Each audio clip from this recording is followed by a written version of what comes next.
Hello there, and you're most welcome to your number one personality show, Star Chat. It is said that courage doesn't always roar. Sometimes courage is the quiet voice at the end of the day, saying, I'll try again tomorrow. Mary Ann said this many years ago. Well, you're welcome to another captivating edition of Star Chat. Tonight, we host a man whose name resonates across Ghana and beyond. He's a global icon, if you ask me. One of Ghana's most distinguished statesmen, a seasoned politician, an accomplished lawyer, and a visionary entrepreneur with illustrious career spanning decades. Well, we sit down with a man who is known for his transformative ideas and commitment to development. He has served as Ghana's Minister of Trade and Industry. And under his stewardship, multiple administrations as well, where he spearheaded innovative policies and strengthen the country's industrial hub and base. Well, this is a man who is a fervent advocate for Ghana's industrialization.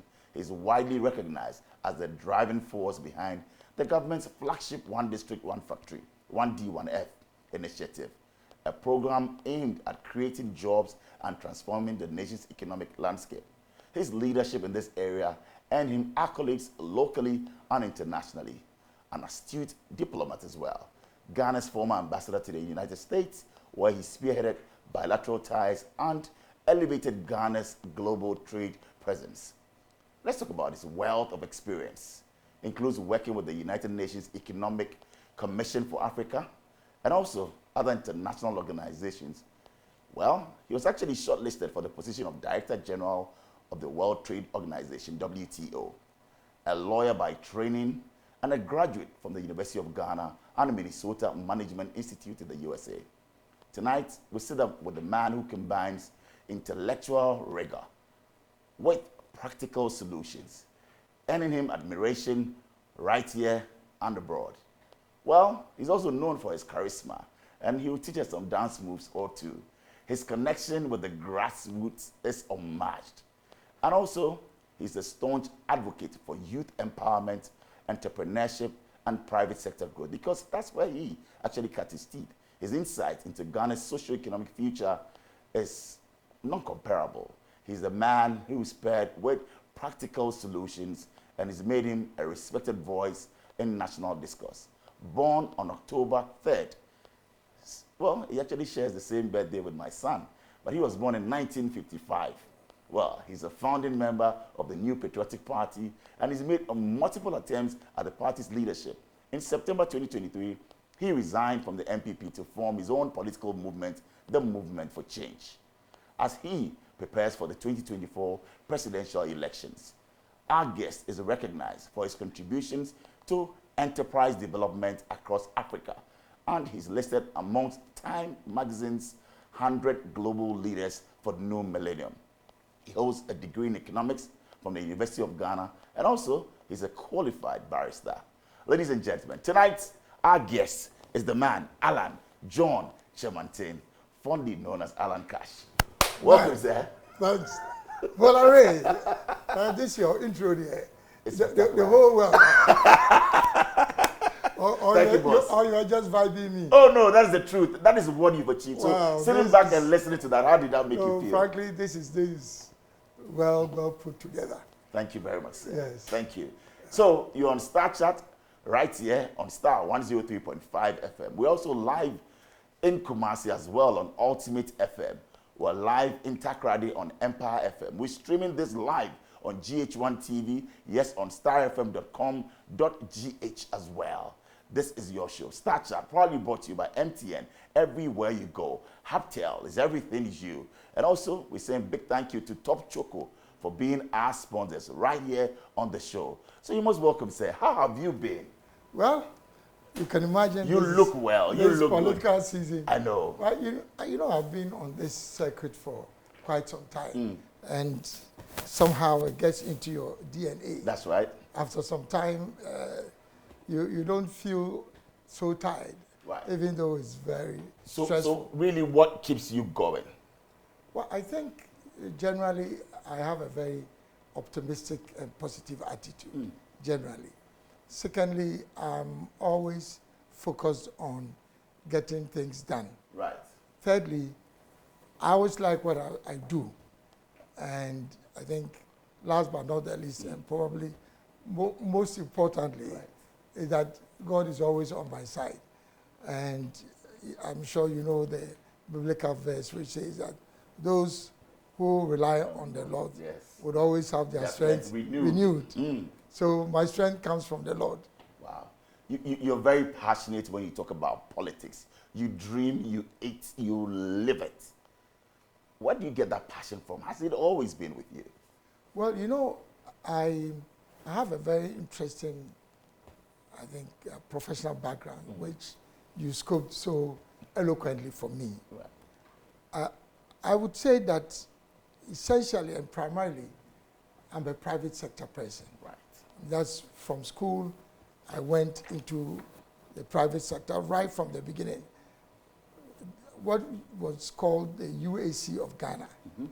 It was the largest, most powerful company in Ghana. UAC was what? UAC, was it United something? UAC, Africa? yes, United African Company. Right. But interestingly, you know, people, you know how creative people are, they call it, until Africa collapses.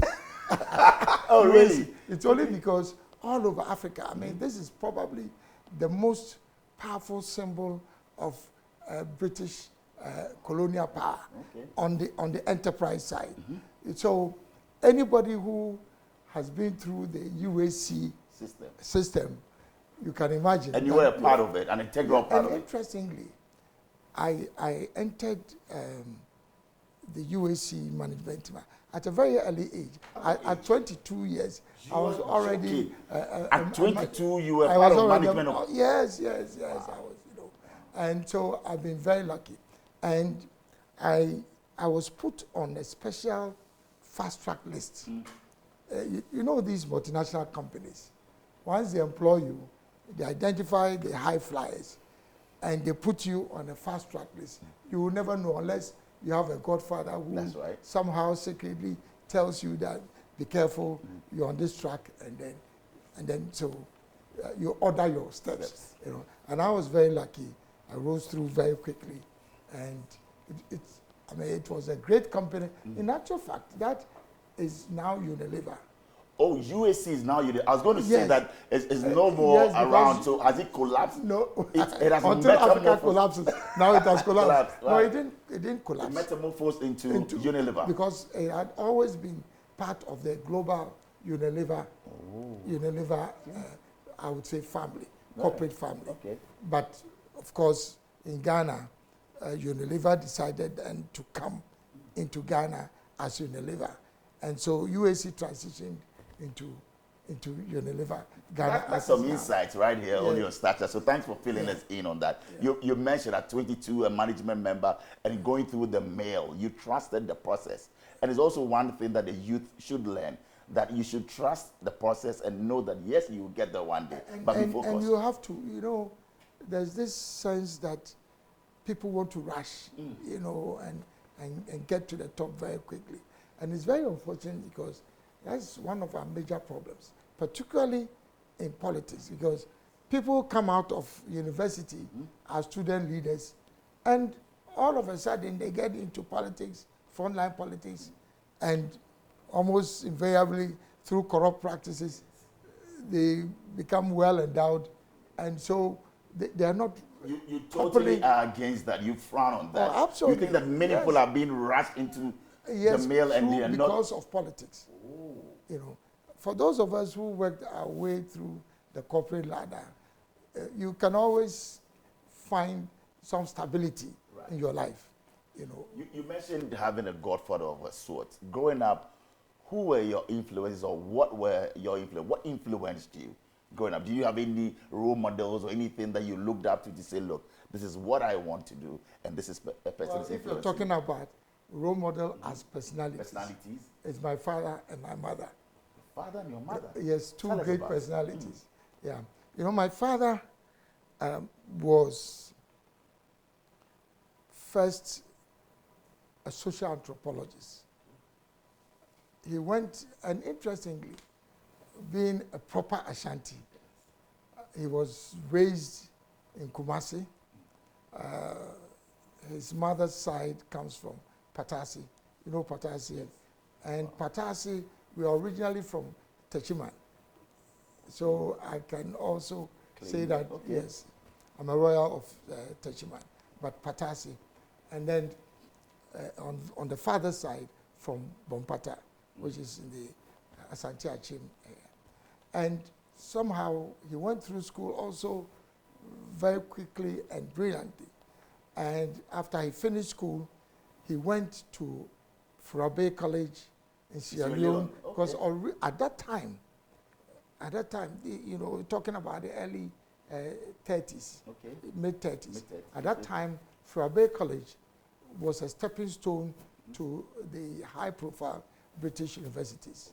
So fast forward, he went to 3 of the best universities in the UK.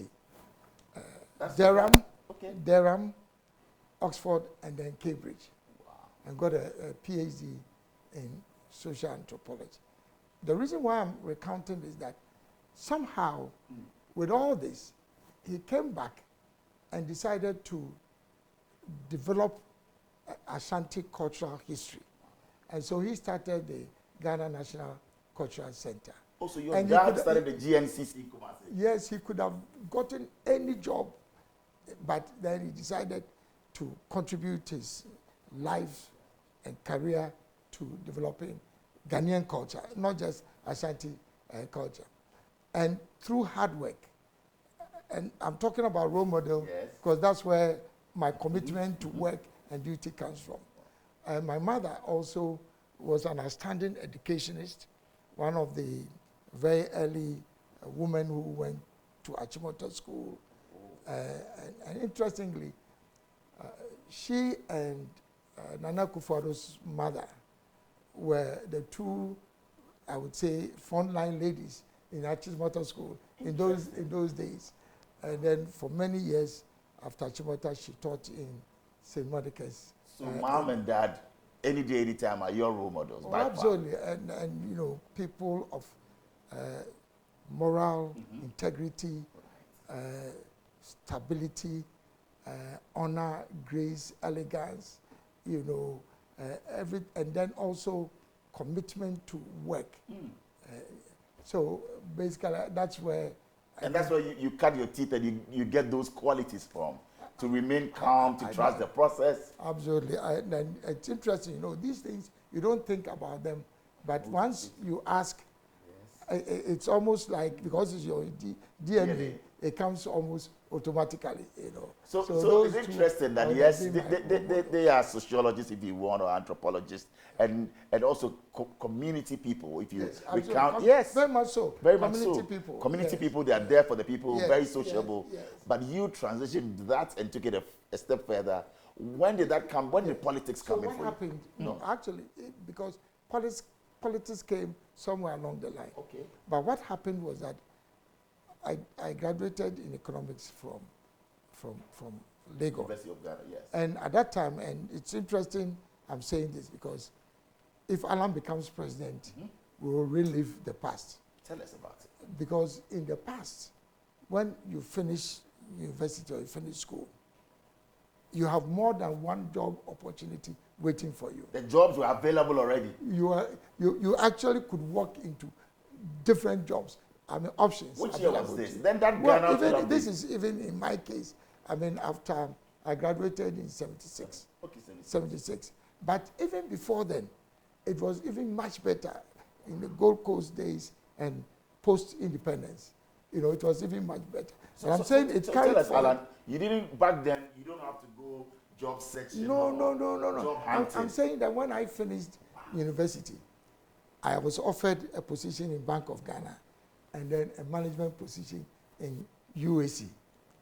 And somehow my father felt that he had spent all his career and life in public service. And although he felt that that was positive, he wanted me to also go through the commercial career path. And so he suggested that instead of going through Bank of Ghana, which is more still public service, but in a different way, he wanted me to go through a private sector company. So that's how I came into the private sector. So as I said, I'd for a long time been in the private sector. Now, later on, I was recruited by the United Nations to start a program called Empretech. Empretech was a new program to develop entrepreneurs. And so they recruited me in 1990. How old were you to start. The United Nations came for you. I can do the math. You can do the math. Yes, exactly. So they invited me, and it's very interesting because I'd also then gone to the United States as a Hubert Humphrey Fellow. You're 35. You see? And they recruited me to start this program to develop entrepreneurs, high-profile entrepreneurs. And interestingly, because of my private sector experience, it provided the right context for me to know what to do and how to look for people. And of course, I'm proud to say that about 60% of all the high-flying indigenous entrepreneurs in Ghana, many of them went through Empretech. Yes, went through Empretech. This is revealing. You know, it's very Kasaprekon, Margins, Moses Margins, Baking, yes. all of them came from scratch. Through Empretech. Otin Jesse was. Tony Otin Jesse. All of them. Later AGI president. Yes. Later AGI president, Nora Bannerman. This is news. DTRT, Salma, who has the biggest company in Ghana. Kofi, who died, unfortunately. Garment. Yeah, yes, Kofi Ansah. Kofi Ansah. Oh, wow. This is from 1990. Dr. Osei. So you started Empretech under the UN in Ghana? Yes, Dr. Osei, who now is the Maure of Otunfo. Right. Osei Tutu. Interested with Empretech. You mentioned Kofi Ansah, Tony Otin Jesse, Nora Bannerman, Salma. Yes, Kasaprekon. Moses Baden and Felicia Chumasi. Okay. Home Foods. You know, all these very great Ghanaian entrepreneurs. It's amazing. And the interesting thing is that they all feel very proud. How does that make you feel? Yes, they feel proud, they are successful. But for you, do you feel fulfilled seeing this? I like the word fulfilled. In fact, maybe what helps me is that I do not generally expect anybody to praise me for what I do. It's self-fulfillment that drives me and motivates me. You know, if you always feel fulfilled and content, if you are self-content, right, then you can always move forward. But if you are waiting for somebody to tell you you are doing well, you know, you mentioned one instructive point, that if you become president, you relive those moments by creating hubs like that. Yes. Is this something that you are committed to doing? I'm committed to do that because the biggest challenge for us in this country is youth unemployment. And my worry is that it is almost now becoming a security risk. And it's something that, regrettably, after 32 years in power, both the NDC and the NPP have not been able to provide the context to make job creation, I would say, a top item on our economic agenda. And that is why now we have a big problem on our hands. And the interesting thing is that although the free SHS has been a very positive policy intervention in terms of increasing school enrollment, the flip side is that you have more people entering into the job market. So this has further deepened the challenge of unemployment. Will you say free SHS from the MPP is a great policy? It's a great policy, but the implementation and the management of it has very serious challenges. First, in terms of financial sustainability, in terms of the infrastructural requirements, in terms of the curriculum, what are we teaching them? Number 4, in terms of transitioning them into the world of work, you know, in terms of the requirements for teacher education. You know. So all these are areas that we need to interrogate whilst we continue. Do you think that is sustainable? I think it's sustainable. The current formula or mode for financing the free SHS is not sustainable. What would you do differently if you become president? You will maintain it, but how will you run it? I will maintain it. But like as I said, the starting point, whilst we maintain it, is now to have a comprehensive review of the program based on these areas, the financial sustainability, infrastructure requirements, because it's been running for almost 8 years. Yes. You can't have a program that continues for that length of time without a comprehensive review. And it's unfortunate that up to now we've not had that level of review. And that's what we need. So I'm sure will you say that former President Mahama's call for a review is in the right direction? Yes, there's no doubt about that. And I'm sure former President Mahama, as he said, if he's president, he would continue it. Yes. If Dr. Mahama is Dr.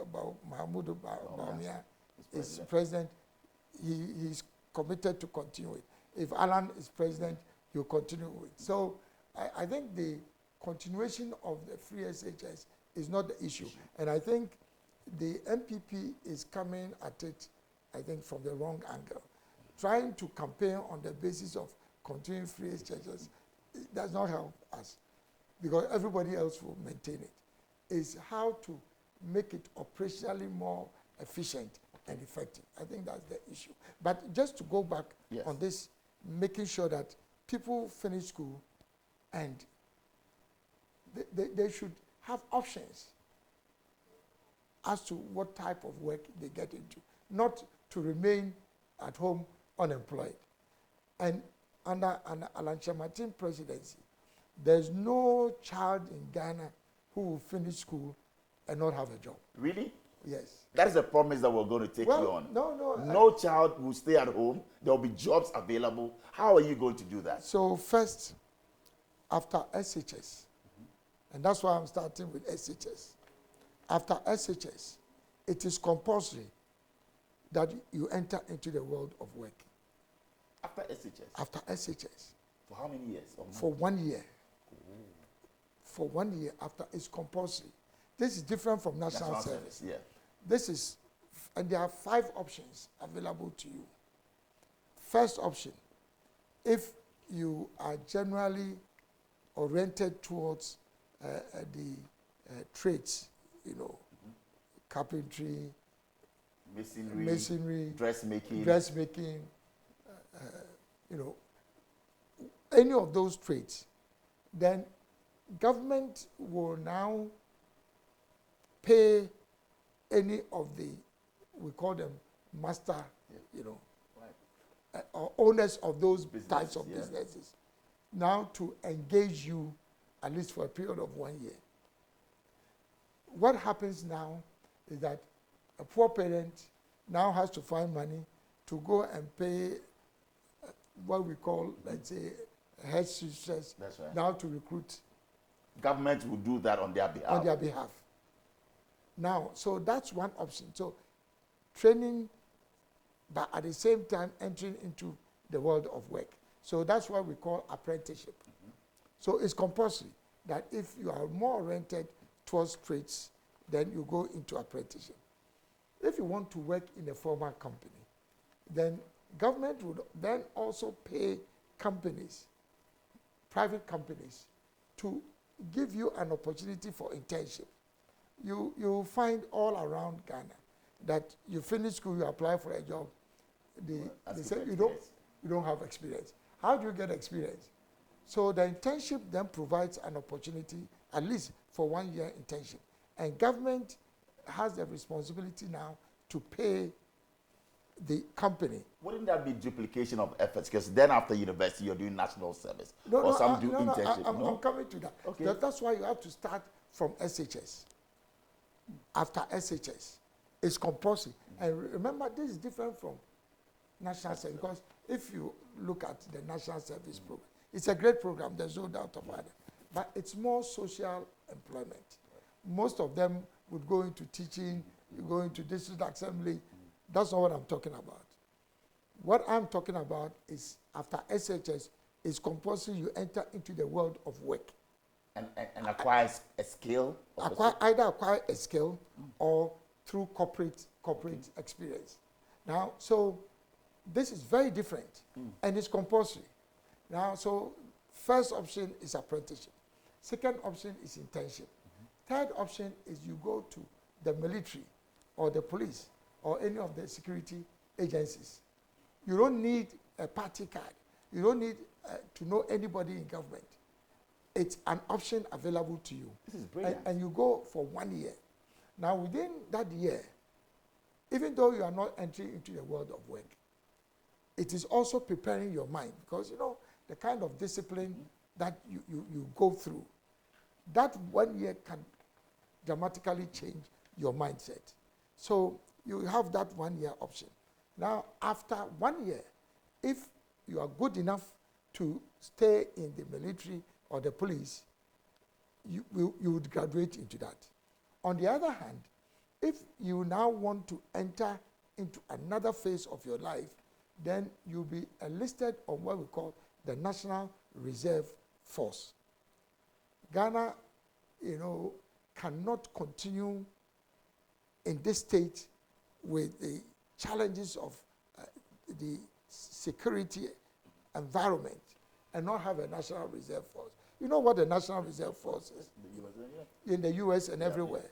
So that you are part of a group that can be activated anytime there's a serious security challenge. And that 1 year... That's why the police is there. Are you not also then duplicating roles for them, or even the army is on standby for such operations? Yeah, but that's regular army. Yes. That's regular police. This is a reserve force. And after 1 year, you get weaponry training, you get all the skills that is required.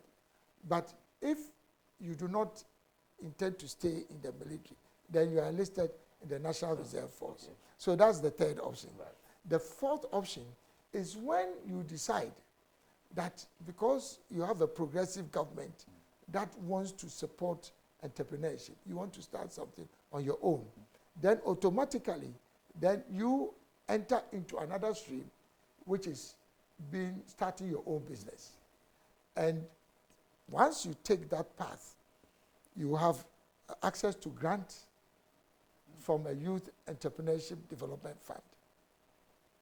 A Youth Entrepreneurship Development Fund, which will start you off as a startup business without having to go to a formal bank, which would definitely not provide They will ask you for collateral. You don't have it. Yes. And you're a startup. But this fund is meant to support startups, and particularly those who have decided that they want to enter into the world of business. So the last option, which is actually intended to be the last, is that you want to continue to university.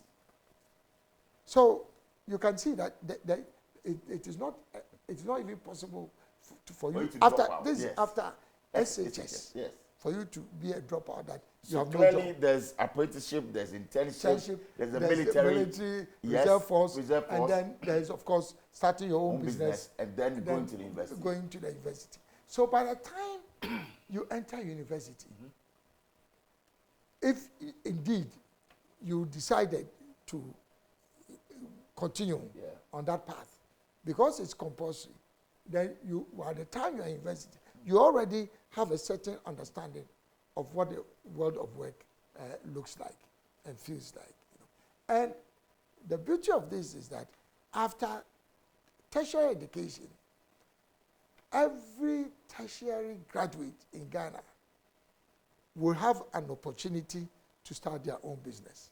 Every graduate? Every graduate. And because I have been talking about, talking about an enterprise economy in Ghana.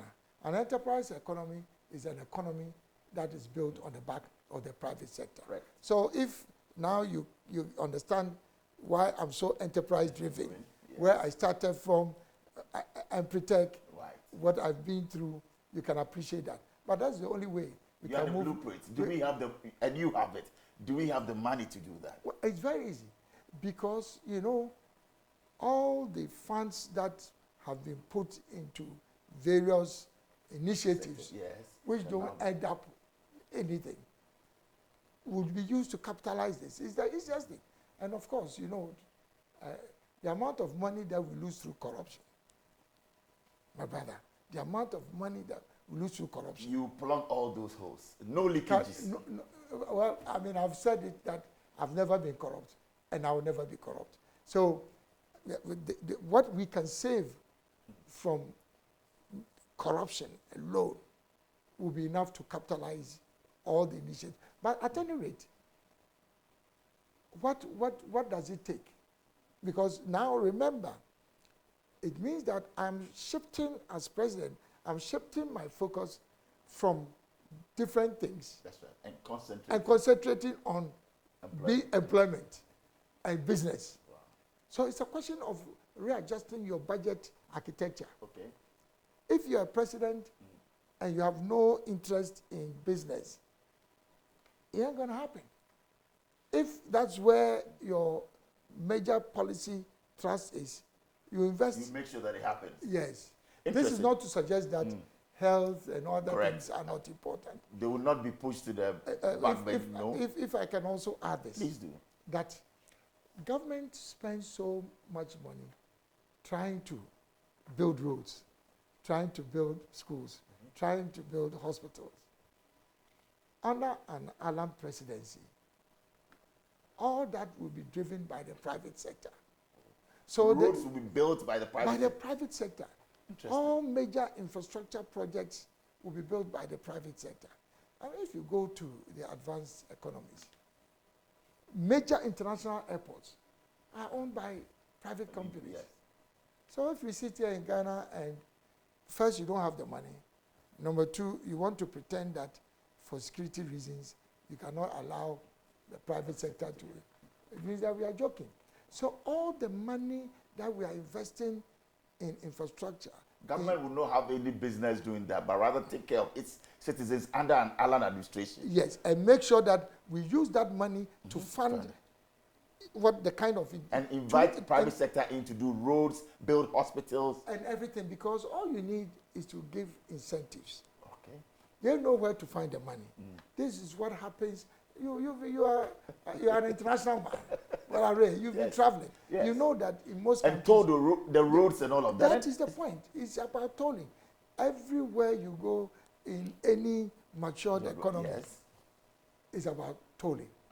And the tolling is what allows the private companies to become interested. Correct.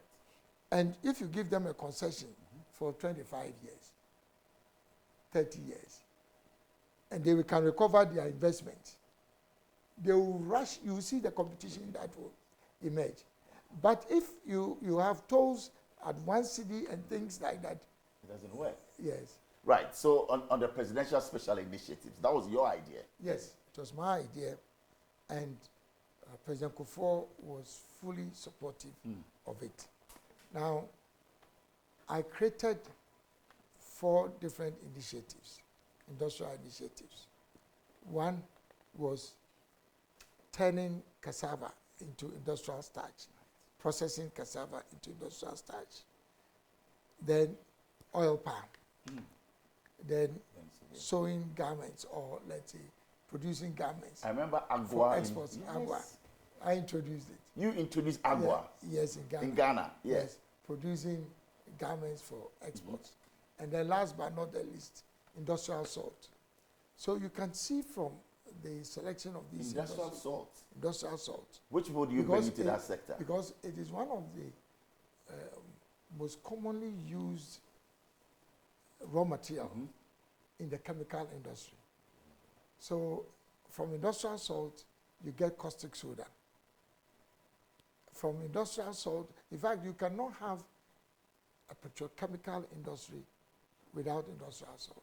And under your, tutelage, That happened in Ghana. Yes. Is that what Osei Kwame Despite and Dr. Ofoisa Absolutely. And I always keep on saying that my evidence and my testimony can only be borne by the people like Despite. Yes, because Dr. Osei Kwame Despite. Yes. Despite was importing industrial starch from Thailand for his need fufu and things like that. But interestingly, once we started this new factory producing industrial starch, he stopped importing completely from Thailand. So you were sourcing from Ghana? He was sourcing from Ghana.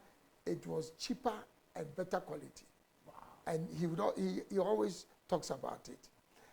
With oil palm, you know, Malaysia earns $20 billion every year from oil palm alone. $20 billion, not million. Meanwhile, Ghana earns not more than $2 million. That's a paltry sum. $2 million from cocoa.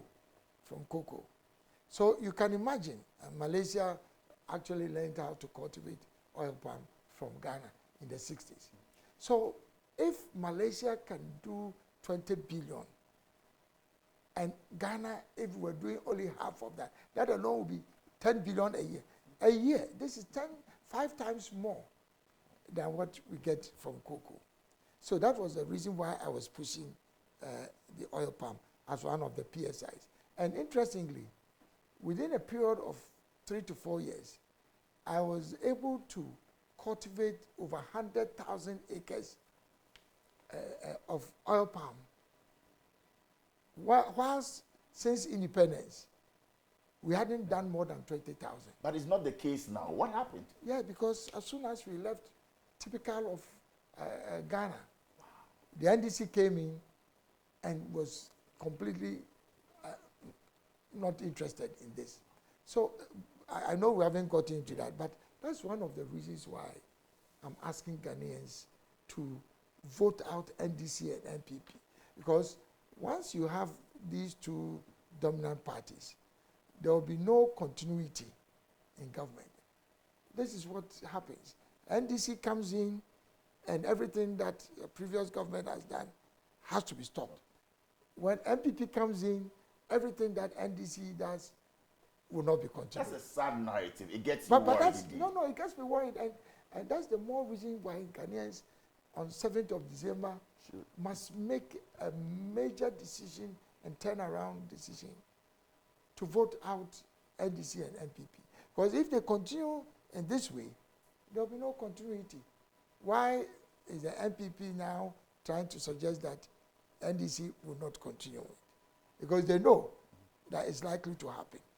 There are many projects from NPP's time that were not continued by NDC. There were many projects from NDC's period in office that were not continued by NPP. You know, so as you ask about the PSI, such a brilliant initiative. You know, all the 4 sectors I was talking about, industrial salt, by now, you know, because salt, cassava, you did. Oil palm, and then garments. You know, Bangladesh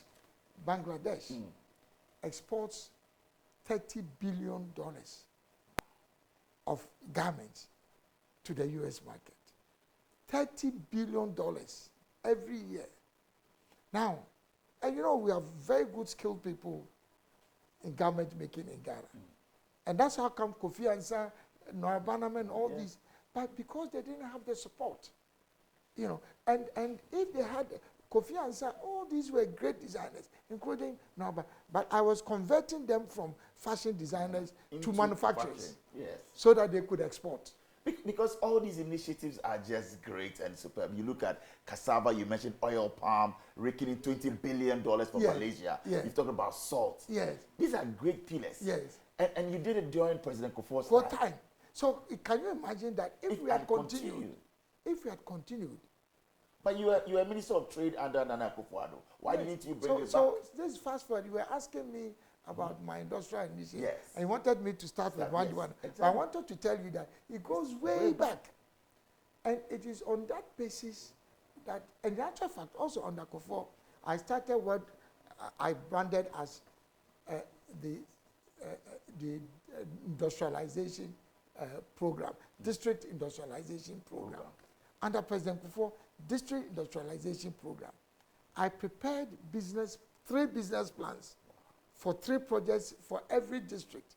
At that time, we had 110 districts. And I prepared business plans or proposals for 3 projects for every district. So when I was leaving government under President Kufuor, I had prepared 330 business plans for 110 districts. Wow. The NDC, if it were not for this problem of lack of continuity, and they had actually just found entrepreneurs and provided the funding for them. So this is the basis for the one district, one factory. Because it's the same thing. I branded a district industrialization program. So when we came into government, I said, okay, now we didn't have the chance of implementing it. Now let me bring it into this government. But don't let us even start with 3. Let's do 1. One district, 1. So it moved from 3 to 1. Wow. So that's how it became. You had the one district, one factory initiative. So that was, and you did a lot. My brainchild right from start. In fact, I introduced it during our campaign. I say this with pride, even though, I mean, some of my former colleagues within the NPP refuse to acknowledge this. Because, you know, let us remember, Bola Ray, that NPP campaigned on the back of free SHS since 2008. That's right. 2008, it was all about free SHS. And we lost. 2012, it was all free SHS. It could not be that all of a sudden in 2016, Ghanaians woke up to free SHS. So you played a major role. It was the one district, one factory. That did the magic. That made the difference. And so it was based on that my colleagues also started one village, one dam, one constituency, one bulan. Wow. You know, normally I don't trumpet my own achievements. You know, but this. So you think that in 2016 for the NPP that was a game changer? That was the game changer. Anybody who it was not free SHS. It was one. That's why I'm explaining to you. That 2008, it didn't resonate get us anywhere. 2012, it was the same thing. Can you remember any other message from NPP apart from free SHS? Do you remember any other message from 2008 apart from free SHS? So you brought in one district, one factory. Yes. You know. So and then also, I did not just bring it. In spite of the internal wranglings, I was still able, with very limited resources, to be able to develop the 1D1F program as one of the most successful and innovative programs in our industrial development history. Right now, NPP, they are using it to campaign. When I was leaving office, we had about 296 projects at different stages of completion throughout the country. And it's amazing, if you go and see some of these factories, you'll be shocked. Maybe we don't talk enough about it. Interesting that you brought that way. So it means that under President Kufuor, when you were Minister for Trade as well, many of the initiatives were done by you. So isn't that interesting that with J. Kufuor's endorsement of Vice President Bawumia, did that get you bitter? I have decided that I will not continue. You know that I know. I spoke about it. Yes. And do you regret our best? No, look, that I've decided that. No, but I've made my point. Yes, but it's important because you just also got back to say that, look, you're just not being fair, and him is a democracy and doing that. Are you bitter? I want to establish that point. Are you worried? I won't get into this. Are you worried? Were you surprised? No, I won't get into this because I made a full statement, and I think the whole of Ghana heard me, and they agreed with you, with me. So I've made my case. Were you treated fairly from where you sit? Beyond that, I don't want to speak. Yeah, but from where you sit, the only thing that I wanted to add, yes, please, you know, is that my challenge with what former President Kufuor said about the fact that it was his party, you know. So my view was that, as a former head of state, were you interested in in securing the future of a party, or are you interested in the future of your country? Because he had a distinguished, I think, term of office. There's no debate about that. Everybody speaks to it, that he had a great term of office, you know. But beyond that, I'm saying that it's not about MPP. You think that he should have been a statesman on that occasion? It's not about, I will not get into it. I'm just saying that my worry is that it should not be about the party. We should be looking at securing the future of Ghana, you know. And that is why I feel that as we get into the 7th of December, Ghanaians must reflect very soberly on where we want to be as a country, how we get there. The two political parties, MPP and NDC, have literally divided our country. Literally divided our country. Every issue has become politicized. If you consider what is happening between the Supreme Court and Parliament, right. Is this something that we should be proud of as a country? Now, and it is because you have a duopoly that has divided our country. Now, this cannot continue. So what we need now is a government of national unity.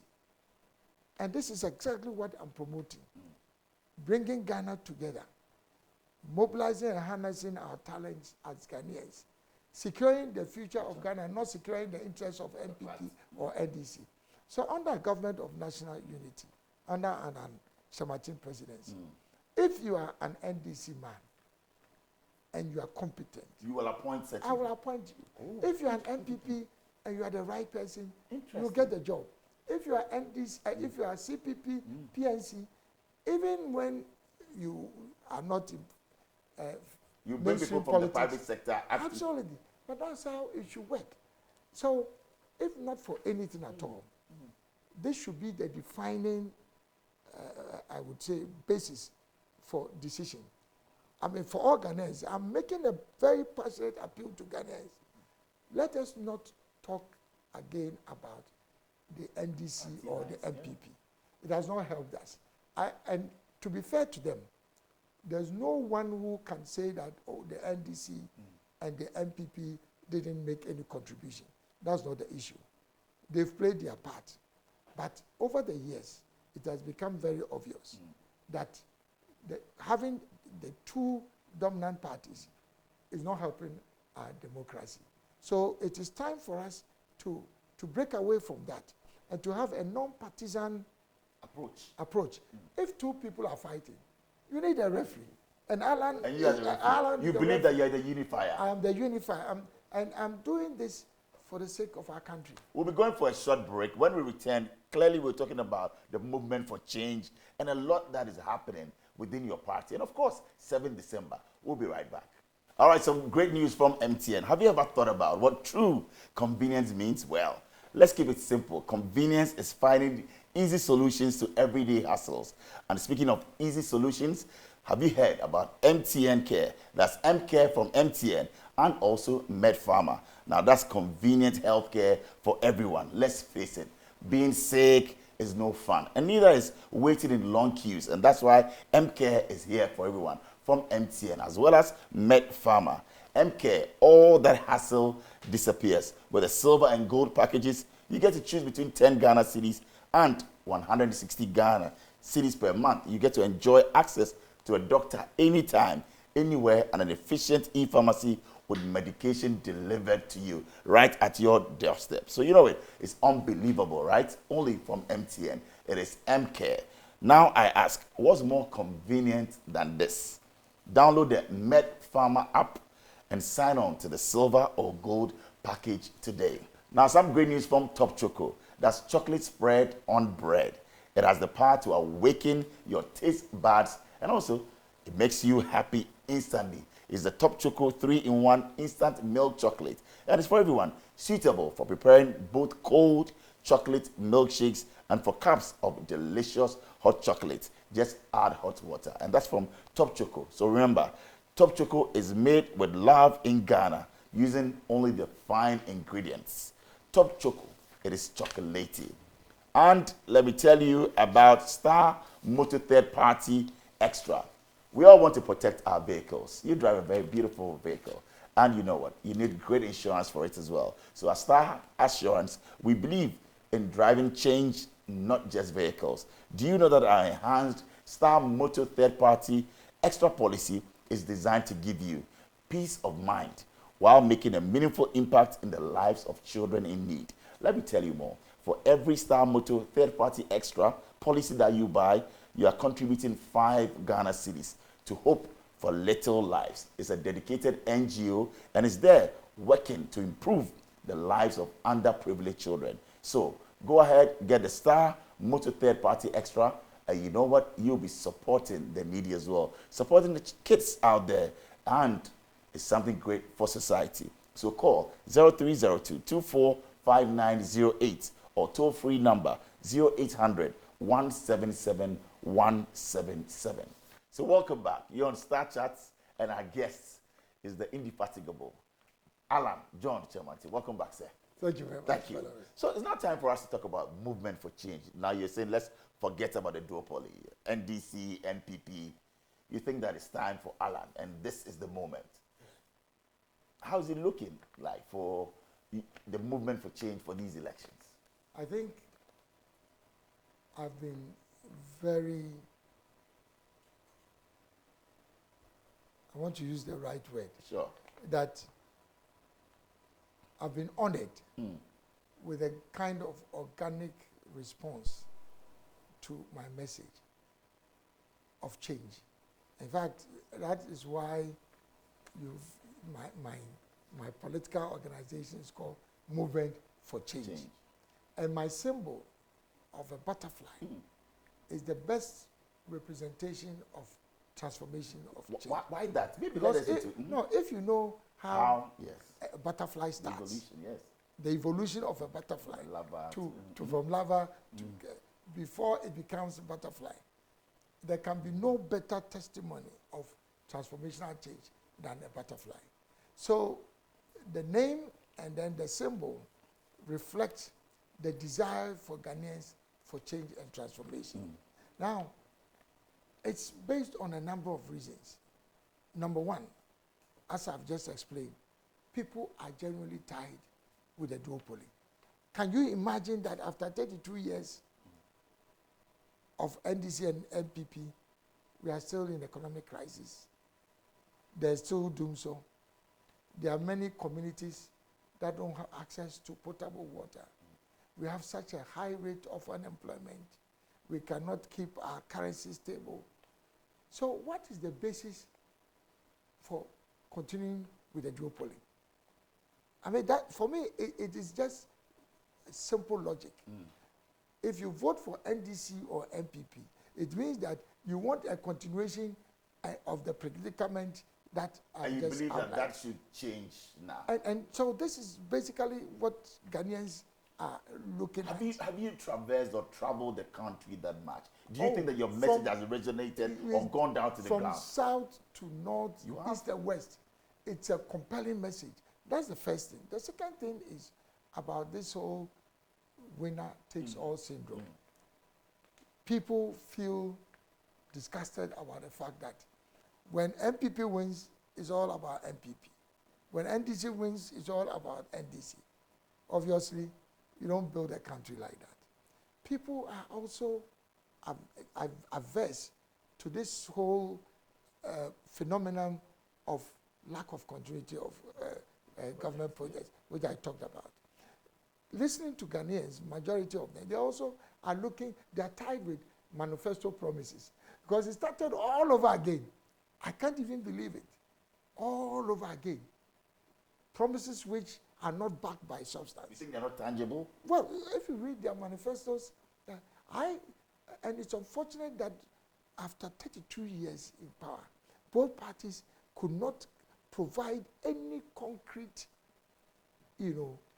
agenda for dealing with any of our challenges. Both of them are running away from Galamsey. Both of them are running away from the economy. Have you heard the NPP talking about the economy. You see, digitalization is fine.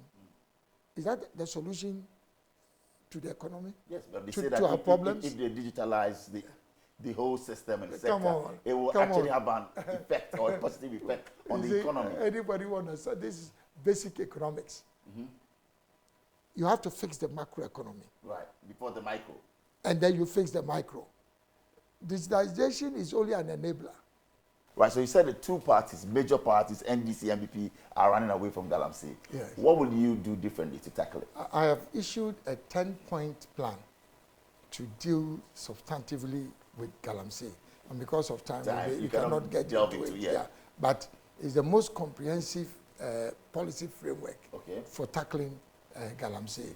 And I really hope that, if not for anything at all, just because of that, that Ghanaians will should give you the nod. Yes, yeah. But I was talking about different reasons why Ghanaians are looking for change. Correct. And I talked about this. But the other point is also the fact that Ghanaians feel that they are not involved in governance. You know, now, so when we talk about government, yes, we know it's politics, but there's no representation of stakeholders in our governance. That's why we have parliament. Architecture. But unfortunately, you see, but that is only for making laws. Right. You know, and there are many decisions which are driven by the executive, particularly the president, which somehow most Ghanaians feel are not, I would say, for want of a better word, supporting the interests of Ghanaians in general. Really? And there's too much power that has been vested in the president by the Constitution. So in my great transformational plan, I've proposed the establishment of a second chamber of parliament. A second chamber of parliament. Currently, the president appoints heads of all independent constitutional bodies like the Electoral Commission, Supreme Court, the heads of security agencies. But obviously, if these are independent constitutional bodies and they are appointed by the president, the level of independence of these bodies and their heads obviously is constrained. I'm not saying it's questionable, but it's constrained. So my proposal to establish a second chamber of parliament will have representatives from the traditional authorities, from religious leaders, from media, from the business community, from labor unions, from academia. So when they make decisions in respect of these institutional constitutional bodies, then you can see that it is open, transparent, and fair. You've been around the country, I mean, length and breadth of the country. Do you smell victory? I smell victory. And what are the people telling you? I smell victory, and a decisive one. A decisive victory for Alan. I can tell you that don't be deceived by the polls. The polls don't mean anything. You don't believe in polls? No, the polls the surveys that they don't mean. You see, get down to the ground. Unfortunately, you are a big man. Are you on the ground? You are a big man. You are in media, so you don't get the opportunity. My reporters are there. What are your reporters? You see, the point is that I go down to the communities. The difference. Remember, I have been a founding member of MPP and one of their strongest, most powerful campaigners. I know everything about what happens in these parties. Traditionally, they would go, as they are doing now, they will go to a constituency capital and bus people from, to come. You are not busing people? I am going down to the communities. I go to the markets. I do street campaign, So my campaign is retail and it is completely grassroots. So come December 17th, you will So what you are saying, yes. I gave you reasons why people generally are fed up with NDC and MPP, And if ever there was a time in our history when there is a compelling case for change, it is now. Because 60% of the voter public are not committed to either MPP or the NDC. People don't realize that because 18 to 35, that bracket, that bracket, they constitute about 60 or more than 60%. And they are not committed to either MPP or the NDC. So this thing about MPPs, 40%, and they don't have that. I can tell you. They have nothing. What would like that percentage margin be for you? For that percentage margin, 60%, I'll get no less than 40 out of that. And if you add... But 40 will not let you be the president because you need 50 but remember, yes. remember, or you have a base. I have a base in MPP. In MPP, yes. it's either for pro Akufo-Addo or you're pro Alan. There's nothing that people can do. So your pro Alan people are there. I still they are not talking. The MPP who vote, they are not talking. They are not talking. Interesting. Because they don't need to talk. You understand me? Everybody knows in the MPP right now.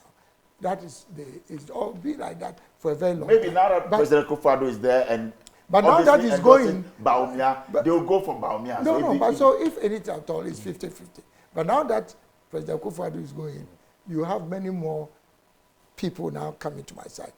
But I want even to use this opportunity to make an appeal to my friends from the MPP that don't make a mistake. Vote for your party at the parliamentary level and vote for Alan as president, because this is where the direction now is.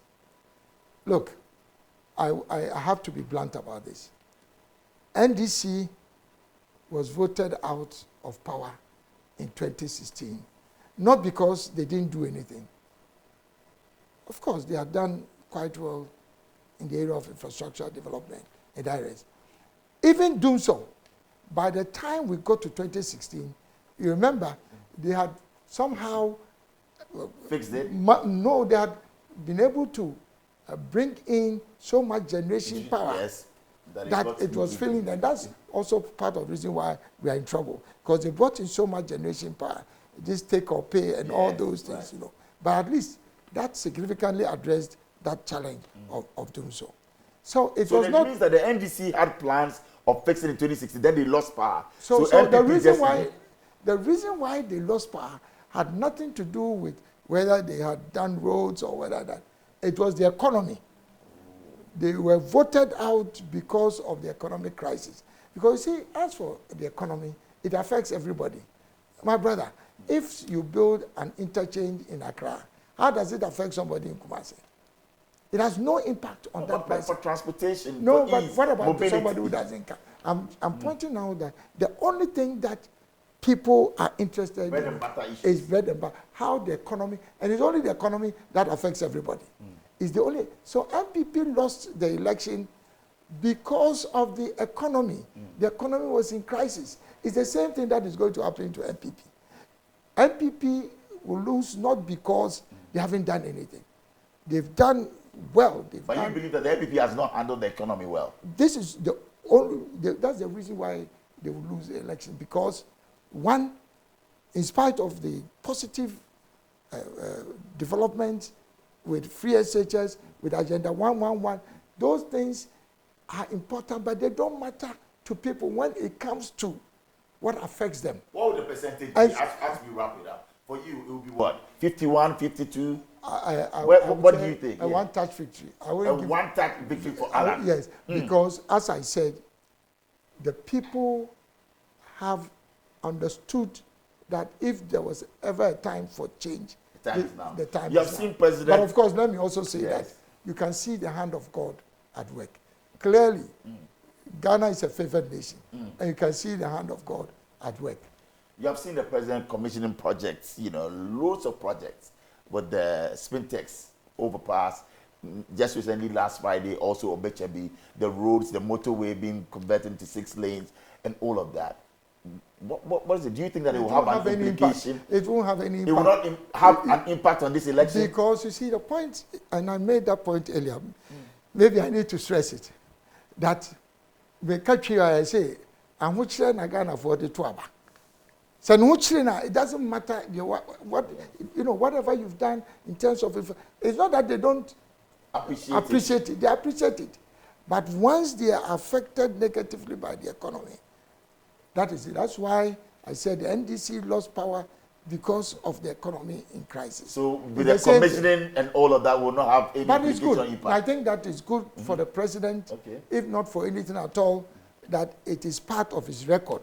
But it will not reflect in the voting numbers. At any rate, yes, he's done a good job to have initiated these projects, but it's not going to help the MPP. It's not going to help the MPP. Right now, the majority of Ghanaians are looking for change. And I have come out clearly that I represent that change. And because I've been in the traditional parties, they know that I know what goes on.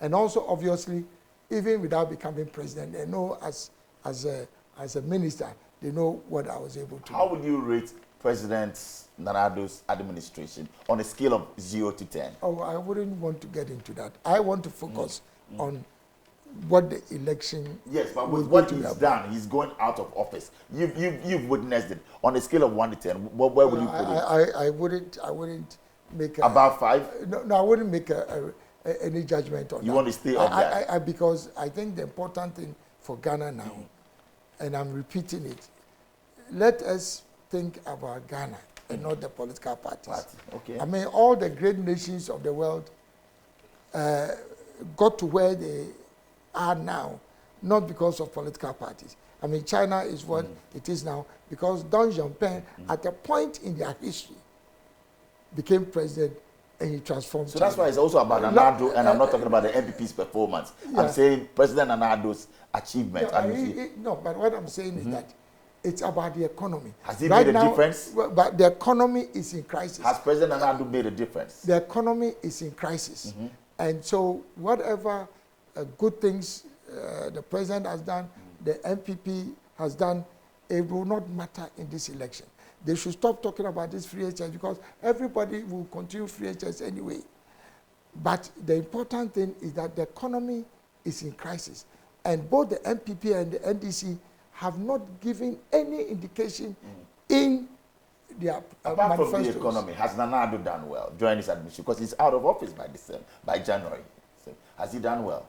He's done, at least he did something very positive about insisting that he would make the free SHS happen.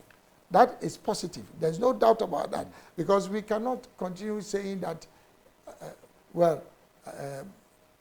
everybody will do something one way or the other. But education is always important. So that's positive.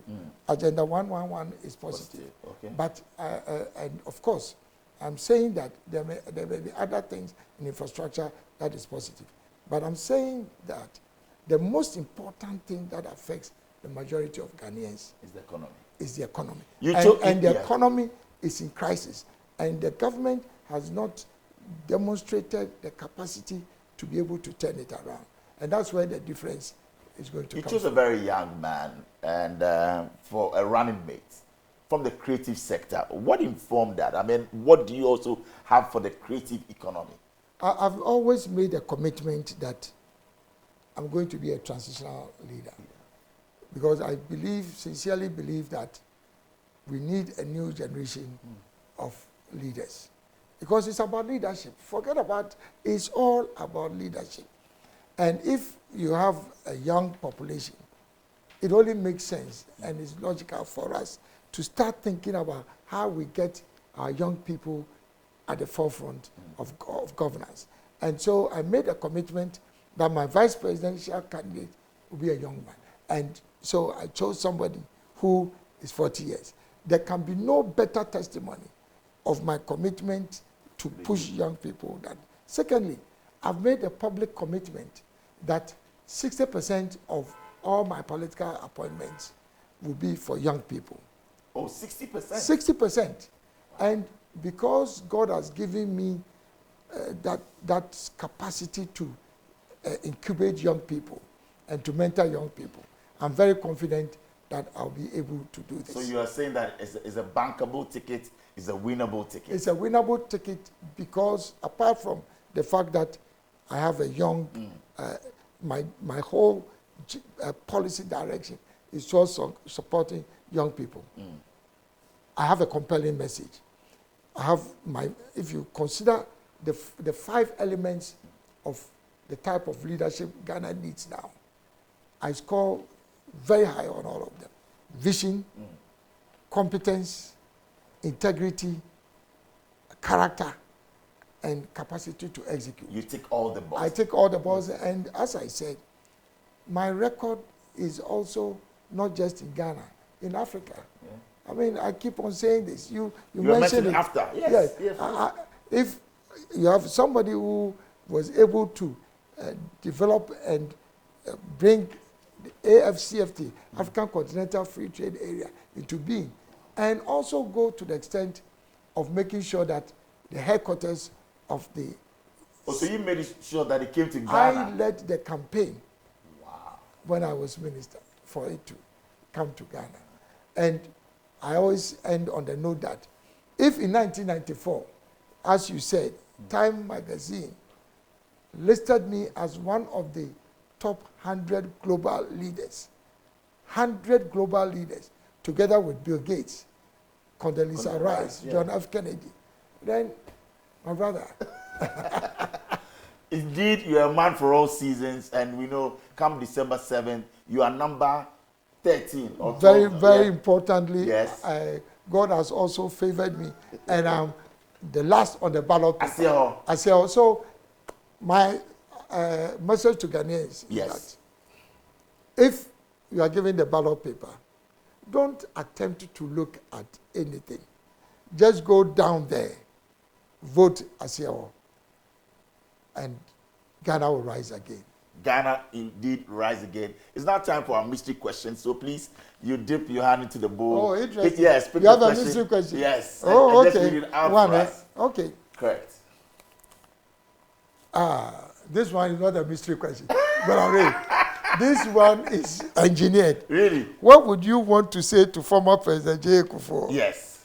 If he was the one sitting in front of you. What would you tell President Kufuor? I would tell President Kufuor that after a distinguished career in politics and a very successful president, he should stay out of public pronouncements about the election, the impending election. You'll find and recall that this is not the first time that he's endorsing Vice President. Yeah, Baumia. And nobody, and I didn't have any difficulty with that. But when you go to the extent of making comparisons that is better or is the best, then it means that you are campaigning against the two of us. And the way I see it, if he was saying this also in respect of former President John Mahama, then I find it very strange, because I would find it difficult to understand how he can convince NDC people that Baumia is better than former President John Mahama. Apart from that, it would be strange that a former head of state will be making a judgment against another former head of state. Oh, you find it strange? So, I mean, if that were the case. So I take it that it is basically he campaigning against me, because we are all looking for votes. We are in a contest. We are looking for votes.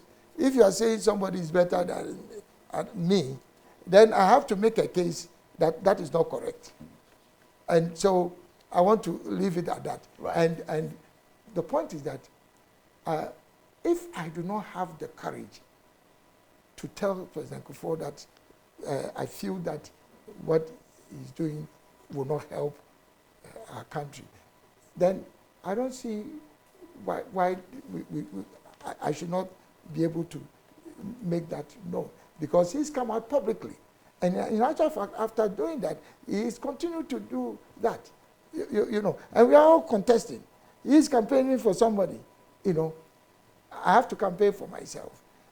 But I mean, basically to bring the cap on this, because I've seen that you wanted to push it through the internet. It didn't work, and now you've managed to get... That is fair. At least we've got in your comments. So we'll leave it there. But I would just say that I feel that he should be speaking about Ghana, not about a party. He should focus about how we get Ghana off the tracks, not about. Right. So as we wrap up, after all is said and done, how do you want to be remembered? Alan John. I want Kyerematen to be remembered first as a president who brought transformation to Ghana. I want to be remembered as a Christ-like leader. And being a Christ-like leader is about servant leadership. It's about being a good shepherd. It's being about a compassionate leader and then a leader of integrity. And I want to be the president who changed the fortunes of Ghana. And I want to bring hope, particularly to the young people. I want to be the president who brought a new generation of leaders into Ghana. Fantastic. It has been another great edition of your #1 personality show, Star Chat. And before we go, finally, to your family, what do you want? I can see that you have a very supportive and affable wife. Very supportive wife. Yes. Great organizer. Great organizer. Great organizer. This is your camera. What do you want to tell her? You've been married for how many years?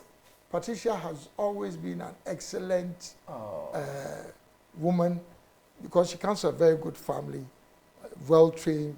Her father was the former electoral commissioner, Justice Kingsley Nyina, also an appeal court judge. Her mother was the first daughter of the celebrated Animado, and she's gone through the mill, and so she's well trained. And before she left, formal business, she was the marketing manager for KLM, for Ghana and West Africa. So she knows what it's about. She knows what it's about. And you've been married for how long? How many years now? Since 1984. So 84. You can do that. Of course, you can do the calculation. It's your 40th anniversary this year. Yes. Congratulations. Thank you. And it's Thank been you, great. Bola. So you're saying that come December 9th. You have to tell Dr. Dufo that you are getting into my government. You're giving an appointment in your government. Which ministerial government of national unity, yes. Number 1, I'm promoting young people. Number 2, I'm promoting people who who have integrity. Right. You understand that? Right. And so I'll be your minister for what? Anyone that you want. Because I know you can fill any position. Thank you very much. I'm honored and humbled, and we wish you the very best. Thank you. I believe that on December 9th, God willing, I'll put a call through, and I can even give you a letter now. And I'll be speaking to the next president of Ghana. Thank you very much, and we wish you the very best. Thank you. Thank I you. appreciate it. All right, then. So, thank you very much for watching, for listening to us right here on Star Chat. A big thank you to my production team. I'm indebted to you. Thank you for all you do. My name is Kwabena Anoche Adisi, also known as Bola Ray. God bless us all. We're out.